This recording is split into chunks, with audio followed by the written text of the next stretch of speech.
Hello students, कैसे हैं आप लोग। मेरे चैनल विधि सारथी में आपका स्वागत है। अब ये वीडियो जो है आप देख रहे हैं, ये बीएनएस पर है, भारतीय न्याय संहिता पर, जो आईपीसी की जगह आई है।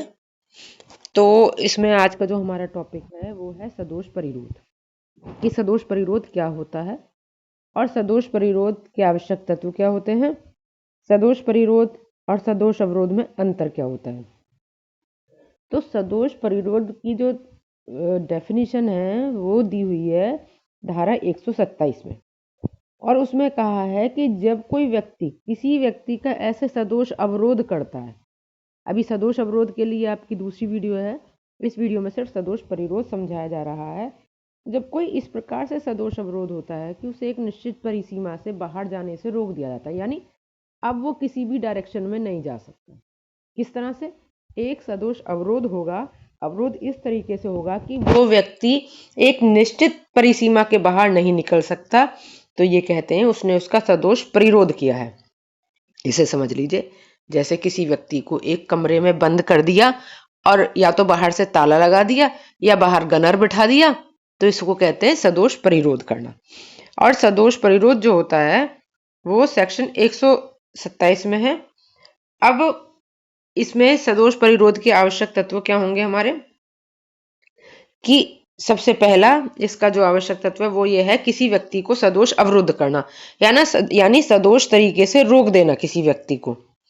सदोष माने गलत तरीके से, जहां उसको जाने का राइट है उस राइट को उसके यूज करने से वंचित कर देना गलत तरीके से। अगर सदोष अवरोध नहीं है तो मात्र अवरोध है, और अवरोध या परिरोध दंडनीय नहीं है। सदोष अवरोध और सदोष परिरोध दंडनीय है। अब दूसरा इसमें पॉइंट आता है कि अवरोध किस तरह से हो, कि उसको एक निश्चित परिसीमा से बाहर जाने से रोक दिया जाए। यदि आंशिक है अवरोध तो ये अपराध नहीं होगा सदोष परिरोध का। पूर्ण अवरोध होना चाहिए, ये पूर्ण तरीके से वो कहीं भी नहीं जा सकता, जैसे मैंने आपको उसके मीनिंग में समझाया।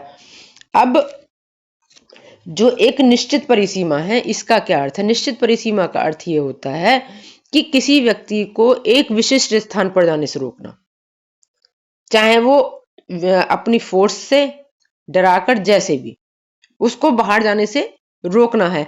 और इसकी जो अवधि होती है वो महत्वपूर्ण होती है। अवधि के अकॉर्डिंग ही इसमें दंड के प्रावधान है कि आपने कितने टाइम तक रोका, कितने टाइम तक नहीं रोका। सॉरी, ये परिरोध में महत्वपूर्ण नहीं है, किंतु जो परिरोध का दंड है उसका निर्धारण करने में ये आवश्यक है। जैसे कि 2 दिन तक परिरोध, 3 दिन तक परिरोध, तो उसके अकॉर्डिंग दंड की जो अवधि है वो खत्म होती चली जाती है। तो इस प्रकार ये बहुत शॉर्ट में आपको समझा रहे हैं, क्योंकि आपका एग्जाम टाइम पास है। बस उसका मंशा ये है हमारी इसको करने की कि आप अपने मटेरियल को सही से समझ लें।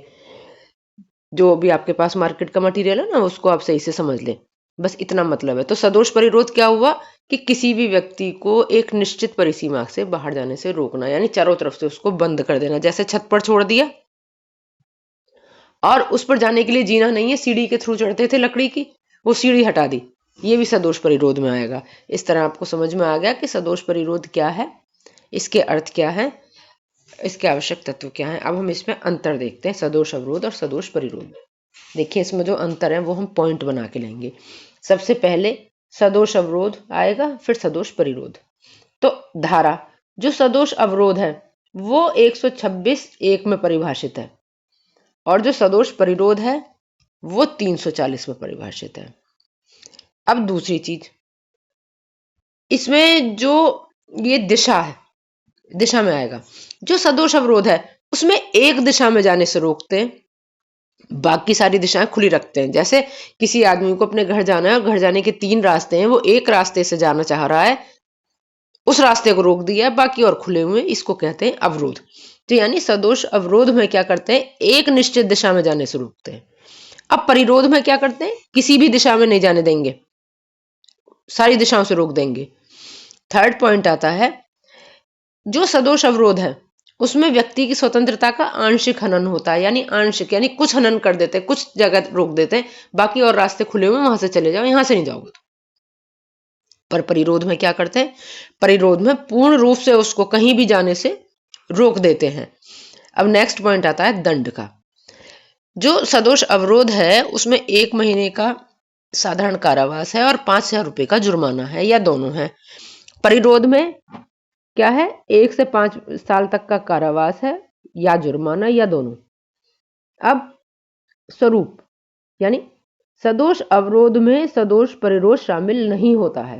यानी सदोष अवरोध छोटी चीज है, सदोष परिरोध बड़ा रूप है उसी अपराध का। तो सदोष अवरोध के अंदर सदोष परिरोध नहीं आता है, जबकि सदोष परिरोध के अंदर सदोष अवरोध आता है। अब आप समझ गए, सदोष अवरोध माने एक डायरेक्शन में जाने से रोकना, परिरोध माने तुम किसी भी डायरेक्शन में नहीं जाओगे। ये सदोष अवरोध और परिरोध है।